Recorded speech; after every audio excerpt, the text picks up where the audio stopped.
Assalamualaikum warahmatullahi wabarakatuh. Perkenalkan, nama saya Debbie Vivi Natania, penghuni kelas 12 IPS 2 di SMA Negeri 1 Makalang Kerinci. Di sini, saya akan melakukan percobaan reaksi redoks dengan menggunakan alat dan bahan yang ada di sekitar kita.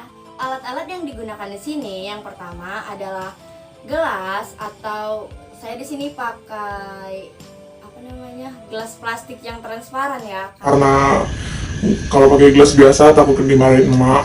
Terus ada pisau untuk motong bawangnya. Terus ada sendok sih, ada spatula ya. Tapi takut dimarahin emak lagi pakai sendok, jadi pakai ini garpu. Terus ada air biasa. Lalu bahan yang digunakan di sini yaitu yang pertama ada serbuk PK. Kelihatan nggak sih?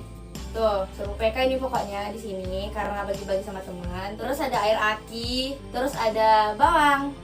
Langkah-langkahnya yang pertama adalah masukkan air ke dalam gelas plastik tadi. Yang kedua, masukkan sedikit serbuk PK lalu aduk sampai larut. Di sini larutan serbuk PK-nya itu jadi warna ungu pekat. Setelah larutan PK-nya udah dicampur rata dan larut, kupas bawang dan iris. Setelah bawangnya diiris, masukkan bawang dengan cepat dalam larutan tadi. Lalu kocok sampai zat yang ada pada bawang tercampur dengan larutan PK sehingga terjadi perubahan warna. Sedikit info, aku tadi lupa bilang kalau sebenarnya serbuk PK itu digunakan untuk mengganti zat KMNO4. Oke, setelah beberapa menit larutan PK yang tadi dimasukin bawang itu udah berubah warna, yang dari tadinya ungu menjadi ini ungu sih, tapi kayak ada merah-merahnya gitu. Jadi setelah tercampur larutan PK yang tadi berwarna ungu berubah menjadi ungu yang agak merah-merah gitu. Tapi merahnya itu yang pekat banget. Hasil pengamatannya, semakin banyak bawang yang kita masukkan, semakin cepat terjadinya reaksi sehingga perubahan warna dapat sangat cepat kita dapatkan. Kemudian kita masukkan air aki dalam larutan yang tadi. Air aki.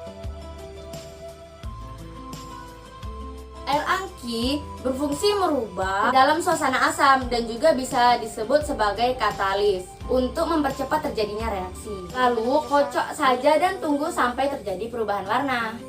2000 years later. Oke, setelah dimasukin air aki, seharusnya dia tuh terjadi perubahan warna dan lama-kelamaan dia bakal jadi bening. Tapi di percobaan aku dia nggak berubah sama sekali. Oh my god. Iya, aku nggak tahu apa yang salah sih, tapi ya udah. Yang seharusnya terjadi itu dia akan lama-kelamaan menjadi bening. Itu menandakan udah terjadi reaksi dari bawang yang dimasukkan ke dalam larutan PK, kemudian diberi air aki untuk mempercepat terjadinya reaksi. Setelah perubahan warna terjadi, ini menunjukkan telah terjadi reaksi redoks, ditandai dengan larutan yang tadinya berwarna merah kecoklatan menjadi bening kembali. Setelah menjadi bening, ini menandakan telah terjadinya reaksi redoks atau reaksi oksidasi. Oke, penjelasannya yaitu sulfur dalam bentuk gas bereaksi dengan oksigen atau udara menghasilkan sulfur dioksida. Ini kenapa bawang harus cepat kita masukkan. Itu supaya bawang tidak menyerap banyak oksigen lagi sehingga tidak membentuk SO3 yang tidak kita inginkan. Kemudian SO2 yang berbentuk gas bereaksi dengan KMNO4 dalam bentuk larutan yaitu aqua sehingga menghasilkan perubahan warna. Dapat dilihat di sini. Tadi KMNO4-nya berwarna ungu. Lalu lama-kelamaan berubah menjadi bening atau tidak berwarna. Ini menunjukkan adanya penurunan bilangan oksidasi Mn7 positif menjadi Mn2 positif, sehingga larutan PK atau larutan KMNO4 ini bertindak sebagai oksidator. Dan SO2 menjadi SO3 bersifat sebagai reduktor.